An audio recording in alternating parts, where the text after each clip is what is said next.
Hello everyone, welcome back to my channel, Mormonism with the Murph, where we do a fair and objective analysis of the church and its truth claims, its history, doctrine, and policy. So we're on the final episode, finally, on this series we've been doing on Joseph Smith's polygamy. It's been long. I've done way more episodes than I even thought I was going to do when I first started this series, but there's just so many aspects and controversies when it comes to the practice of polygamy. In the last episode, we had a look at, is polygamy doctrinal? So go back and watch that one. We had a look at the Gordon B. Hinckley quote with Larry King.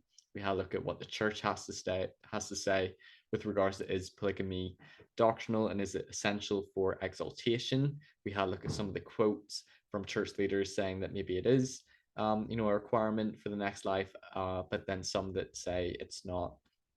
We also had a look at, well, what does the new and everlasting covenant mean?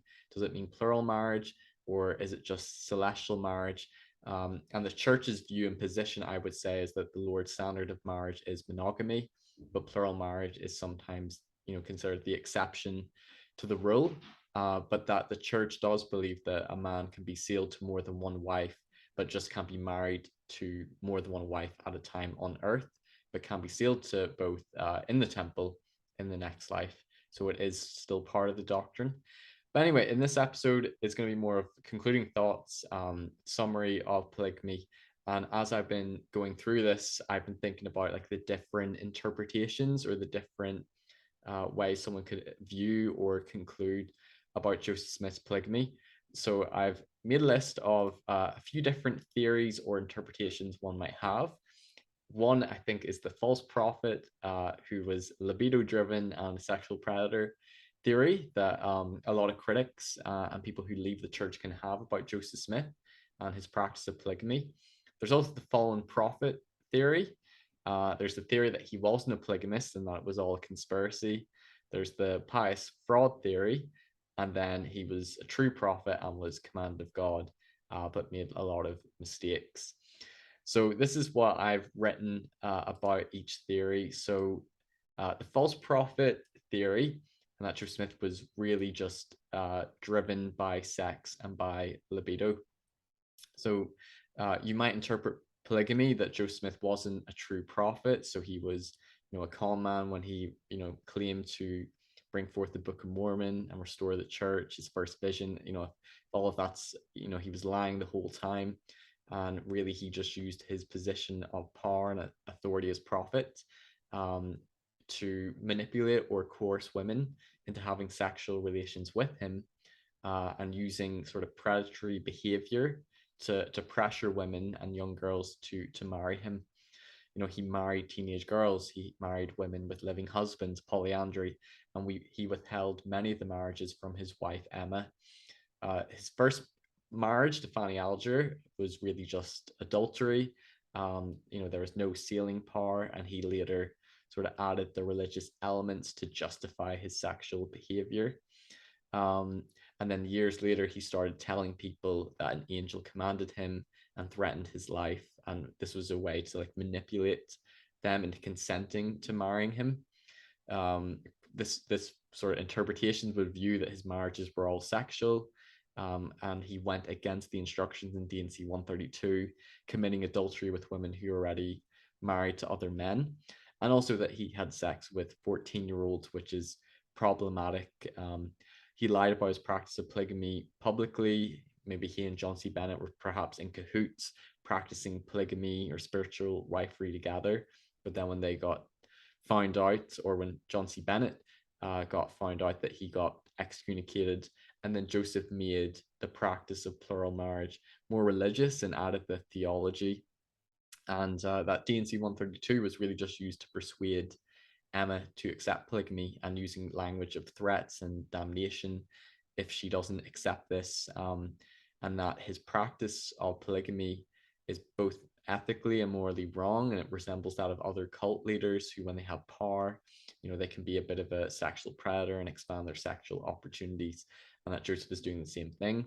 Also, that polygamy was an illegal practice, so they're breaking the law. The church continued practicing polygamy even when the law was stopping it. Church leaders were put in prison, and even after the 1890 manifesto, polygamy still continued in secret, and that the church just gave in to societal pressure and the law threatening them that they would lose, their temples and their property. So really God's doctrine and this true principle was overthrown by men. And that polygamy in general, just the doctrine itself, it's unfair to women. And there's no way a loving or fair God would command Joseph to do such a practice. And the way Joseph went about his practice of polygamy just seems dishonest and libido driven. And that, I think, is one definite interpretation. And I sort of validate or understand that interpretation. I think I felt that, and I came to that conclusion when I first lost my faith and went through a faith crisis. And I totally understand that viewpoint. Let's look at some of the other theories. So the fallen prophet theory, you might view that Joseph was a true prophet, but then later became a fallen prophet. So he was a true prophet when he, had his first vision, when he brought forth the Book of Mormon and the priesthood and restored the church. But that his practice of polygamy was him falling spiritually. It was a false revelation or doctrine, either of the devil or his own desires. It wasn't from God. Some people might view that Joseph moved away from God in his later years, with many failed sort of prophecies and events like Zion's Camp and the Kirtland Bank, and claiming Missouri as the promised land. And there was an 1838 apostasy of a lot of church leaders, and they believed Joseph was a fallen prophet. And then he was bringing out later doctrines in Nauvoo, plurality of gods and the temple endowment, and they might see that he was moving away from the doctrine in the early days of the church. So some people may think, oh, he was just a fallen prophet with polygamy. I don't think I would hold to this view. It's not as credible in my mind. It's definitely possible, but I wouldn't hold to this view. But that is one interpretation. Another interpretation: Joseph wasn't a polygamist. So when he and Emma denied their practice of polygamy, they were telling the truth. All the evidence is just late, secondhand accounts, and it all originated with Brigham Young. And these accounts are unreliable. They're all lying.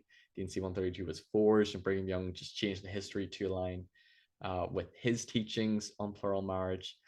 And I think this would be the position of, well, the RLDS Church before they became the Community of Christ, and some of these break-off groups who believe in Joseph Smith but don't believe in Brigham Young, and they don't believe Joseph Smith was a polygamist.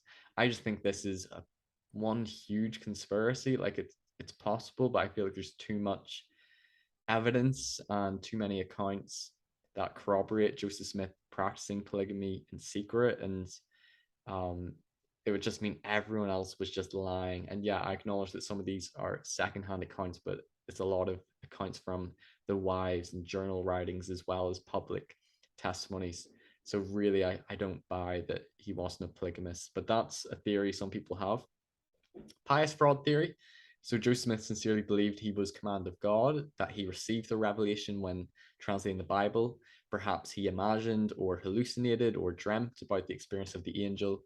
Perhaps Joseph really sincerely believed it was a religious practice, and maybe combined with his desires to have extra, sexual relations, and he used sort of like the Bible and this revelation to justify it. So kind of like a mixture of sincere belief that he received a revelation, that it was a commandment, mixed with maybe a sexual drive and a desire to seal and connect the human race in the next life. So it's more of a nuanced position. It's not as black and white that he was just a sexual predator and it was all libido driven. I think certain critics would maybe hold this view as definitely more nuanced and middle way. Then was Joseph commanded by God to practice polygamy, or Joseph was commanded? So Joseph was a true prophet. He received the revelation when most likely translating the Old Testament to restore the practice, although we don't know for sure when the revelation was received, but we know in D&C 132 that he inquired about the prophets in the Old Testament, why they were justified in practicing it. Polygamy was permitted in the Bible, so it wasn't considered a sin. So it's possible that God could allow it or permit it to be practiced again. And even in the Book of Mormon, it says monogamy is the standard, but polygamy, when permitted, is permitted when God commands it to raise a righteous seed. So at times God can allow the practice. D&C 132 states polygamy was part of the restoration of all things to bring forth children for the exaltation of men and women in the next life, and was an Abrahamic test to try and prove and test the faith of the saints. So this view would be, Joseph kind of reluctantly practiced polygamy, after being visited and commanded by an angel to restore the practice. His marriage to Fanny Alger was a marriage with a ceremony, even if it was before the sealing power, but we don't know exactly when the date was.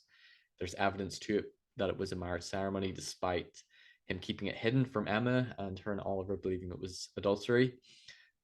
Joseph was, he stopped polygamy for a few years, and then when he was commanded again, he was sealed to women with living legal husbands. These weren't sexual, and all the evidence is sort of ambiguous with regards to this. And it was really him trying to appease the angel's command without hurting Emma.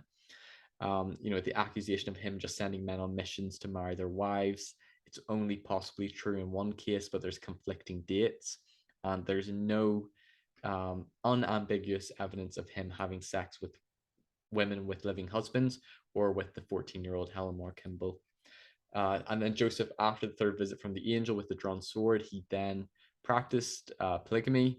He consummated some of the marriages to some of the women, but sex wasn't the main driver. Joseph wasn't fully forthright about his plural marriages, keeping them hidden from Emma, publicly denying it to the church in sermons and scripture.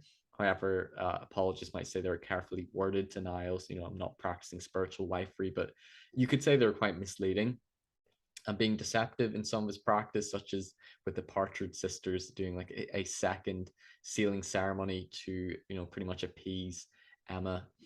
Some of the marriages were time and eternity, but libido wasn't the main driver.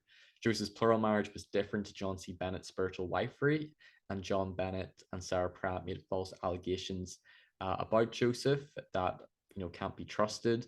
While many struggled emotionally with accepting polygamy, many claimed to have religious experiences or to receive a testimony that this practice was of God. And Joseph, while he imperfectly reinstated the practice and restored it and made lots of mistakes, it was still ordained of God. Polygamy was public in Utah, and it helped build up the church and build a righteous seed.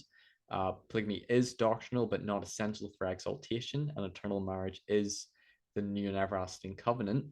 But plural marriage is an element of it, and it can be practiced, and a man can be sealed to more than one wife in the next life. So that's probably more like a faithful view of it. So kind of like, what are my thoughts? Where do I come down? And I've been thinking about this for a while. So if I'm being honest, I do find the doctrine and the practice of polygamy very troubling, very messy. It does seem unfair to women, and I wrestle with why God would command it. It feels wrong. It seems unfair. So I'm not going to try to defend polygamy. I don't like it. I also find much of the history of polygamy, how it was practiced, how it was instituted. It's messy, it's confusing, it's troubling, and at times it just seems wrong what Joseph was doing, and it's very hard to defend or justify it. When it comes to Joseph's practice of polygamy, I think I can see some validity in the three theories. Libido-driven, pious fraud, commanded of God. I see validity, and I understand each of those interpretations of Joseph's practice of polygamy, and I think you can interpret it. I can see all those three interpretations as valid and understandable. I don't believe it was all about sex, so maybe I would be less with theory one. I do believe that Joseph and the early saints believed it was a true principle, a true religious practice, and many claim spiritual manifestations, which I think we just shouldn't dismiss. I think some claims by critics that Joseph just sent men on missions to marry their wives, or he was practicing sexual polyandry and sleeping with women who had living legal husbands, or having sex with 14-year-olds. Like, those claims are made, in my view, from my examining of the evidence, not strong evidence. It's very ambiguous, and I think they should be careful to make those sorts of claims, because really, I think it's probably not likely that was happening. It's possible, and none of us were there. We don't know exactly what was going on, but I think that can often come from their assumptions and from their view. And I think we should just be more careful with the things that we claim when looking at the evidence. So I do believe there were sexual relations in some of them, probably most of them, but that Joseph wasn't just, manipulating women to just have sex with him. I think it's probably more complex and nuanced than that. And also in the latter part of his life, Joseph was extremely busy and there's no children that were had. So again, I would probably lean with Brian Hales. I don't think he was just jumping from bed to bed. However, there are many things which do bother me and do trouble me, such as Joseph hiding the practice from Emma. I find that just really deceptive. And, Brian even says in D&C 132, there's a passage where the Lord says that Joseph trespassed against Emma. And I think he definitely did when it came to this. Joseph's secret marriages to the Partridge sisters and then doing it like a fake second sealing ceremony, really problematic. The Abrahamic test, that he wanted other men's wives, and then he would say, oh, it's just the Abrahamic test. That bothers me. His public denials of polygamy, I don't fully buy the carefully worded denials. To me, it just seems like he was doing in secret one thing and publicly giving another image. I understand it was against the law. That bothers me as well, that they're doing a practice that was considered illegal, despite what loopholes you can try to find. The threats made to Emma in D&C 132 of damnation, they seem just very harsh towards her. Also, the Nancy Rigdon and the happiness letter and the accounts of Joseph's proposals, I do find quite concerning. And also the fact that the church continued to practice polygamy even after the 1890 manifesto, that really did bother me. And it seems like they're publicly have one position but in secret doing something else. And I can't really defend those things or reconcile it well with apologetics. I do think the accusations by John C. Bennett and Sarah Pratt, they do seem a little bit over the top, and I don't know how trustworthy they are. They may be embellishing things, and there's some, conflicting accounts and people accusing that, oh no, they were actually having, an adulterous affair. So I don't know how reliable they are. We shouldn't just dismiss them, but I don't know if I can fully trust their accounts. With William and Jane Law and their opposition to polygamy and Joseph's proposal and the supposed wife swapping, like that, I find that concerning, but also it's a bit confusing and ambiguous what really happened. There's sort of like opposing accounts and sometimes a little bit like, well, who do you believe? However, I don't, even if I didn't believe polygamy was ordained of God, I would still probably hold a more nuanced position. I probably would lean more with the pious fraud view rather than it being all about sex. I do believe that they saw it as a religious practice and part of their doctrine and their beliefs about the afterlife. But I think whether or not you believe Joe Smith was commanded or if he was just a sexual predator, a lot of it comes down in ways to your own sort of like assumptions and your own beliefs about Joseph Smith before looking at polygamy, and it's kind of like how you interpret the evidence as well. So like if you don't believe Joseph Smith's a true prophet, you'll probably either conclude with theory one or theory three. If you believe he's a prophet, you'll probably give more benefits of the doubt and align with the last theory of, he was commanded, but yeah, he made a lot of mistakes. I see both elements as plausible and unlikely. There are parts of Joseph's polygamy and some of the research I've done for this series which have troubled me and have shocked me. And I understand why somebody feels like they struggle to accept the doctrine of polygamy and the history of polygamy, both Nauvoo polygamy and Utah polygamy. But there's one quote that kind of stuck out to me when I was doing this research of a possible explanation, and I think this quote has some credibility as an explanation for how Joseph felt about polygamy. So this is from William Law's son. I read this in a previous episode, but it says about the year 1842, he was present at an interview between his father and the prophet Joseph. The topic under discussion was the doctrine of plural marriage.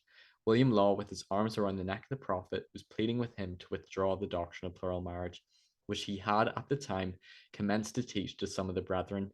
Mr. Law predicting that if Joseph would abandon the doctrine, Mormonism would, in 50 or 100 years, dominate the Christian world. Mr. Law pleaded for this with Joseph with tears streaming from his eyes. The prophet was also in tears, but he informed the gentleman that he could not withdraw the doctrine, for God had commanded him to teach it, and condemnation would come upon him if he was not obedient to the commandment. During the discussion, Joseph was deeply affected. Mr. Richard S. Law says the interview was a most touching one and was riveted upon his mind in a manner that has kept it fresh and distinct in his memory as if it had occurred but yesterday. Mr. Law also says that he has no doubt that Joseph believed he received the doctrine of plural marriage from the Lord, the prophet's manner being exceedingly earnest, so much so that Mr. Law was convinced that the prophet was perfectly sincere in his declaration. Um, in my view, I think this quote, there's some credibility to it, and I could see this exchange have happened. William Law really struggled with polygamy, and I could see him begging him to stop. That it's going to be what harms the church. But Joseph saying that he believed that he was commanded, that it was a true doctrine and revelation, and that it was the same God who had spoken to him, who revealed the Book of Mormon and previous revelations. It was the same God that was commanding him to practice polygamy, and that according to this account that Joseph seemed sincere and earnest. And again, you could say that Joseph was just a really good liar, but to me, I believe he was sincere and that he believed he was commanded by God to restore and practice polygamy. But I think whenever I come down to Joseph's polygamy, I guess I'm kind of unsure about exactly what happened. I wish I could go back in a time machine, and I can sort of see both narratives or both interpretations as plausible. The critic perspective and the believer perspective. I guess I have faith and hope and trust that Joseph was telling the truth, that he was being obedient to a doctrine and a commandment that was revealed to him. And also, I tried to take into account other people claiming spiritual experiences and seeing an angel, and that maybe this was a true principle, and it needs to, in order to understand it, you need sort of like a spiritual testimony. I think your bias or your pre-existing beliefs about Joseph can impact the way that you view his practice of polygamy. But that's not me underplaying or downplaying the messy, troubling, controversial parts, which I acknowledge are real and are there, and I don't want to, justify those. But I do feel like even if it wasn't ordained of God, I don't agree intellectually to a lot of the claims and assumptions made by critics, which I sort of highlighted earlier. My position is probably more nuanced, more middle ground. I don't think Joseph was just Warren Jeffs. Um, so if I didn't believe it was ordained of God, I probably would go more with the pious fraud theory. But because I'm a believer, I have faith that he was telling the truth about being commanded, even though he made a lot of mistakes in the way that he instituted it. But polygamy is something that I'm glad I don't have to practice, and I feel sorry for those who experience a lot of heartache and pain with it. And I do wrestle with why God would command it. But again, I have hope and faith that Joseph Smith was a prophet, that he was obeying a revelation and command given to him, and that he made mistakes and sinned in his practice of it. And I hope he wasn't just lying and deceiving his followers. But that's my sort of view on it. I've tried to be fair and objective in the series. I've tried to be comprehensive and thorough. I didn't plan to do this many episodes, but there's just so much to Joseph Smith's polygamy. But and again, do your research. There's so much more to this than what I've covered, but I think this has been a good series on polygamy, looking at what critics have to say, what faithful historians and apologists have to say. It's definitely messy. It's definitely troubling, even if you look at it in the best light. And I'm just really grateful that we don't have to practice polygamy today, but it's not something I think we can hide away from. I think we have to confront polygamy. It's part of our history. It's part of Joseph Smith's life, and it's part of our scripture as well. So again, I would just say, you read through, the documents yourself, listen to faithful historians. I would also say listen to what critics have to say, and then come to your own conclusion on it as well. Maybe pray about the matter as well, and see if you feel like you receive any answer. Be open to the divine, but ultimately you come to your own conclusion and interpretation with regards to not just Joseph Smith's polygamy, but polygamy in general. I hope you've appreciated this series, this episode. as I've shared the different interpretations or conclusions one might draw, and as I've shared my own thoughts. I would appreciate in the comments, maybe you could share your conclusion or your interpretation of Joseph Smith's polygamy, be it faithful or unfaithful, and any response you want to give to my take on polygamy. I'd appreciate that as well. If you want to find out more about polygamy, I would recommend the interview I did with Brian Hales, two-part interview. Check that out, and also his website, josephsmithpolygamy.org. If you've enjoyed this, please subscribe to my channel. I've got more content coming your way. We're going to dive into more church history topics, more truth claim topics. I want to bring on more historians and scholars to discuss things. There needs to be more open dialogue and transparency, and let's hear different sides and different interpretations.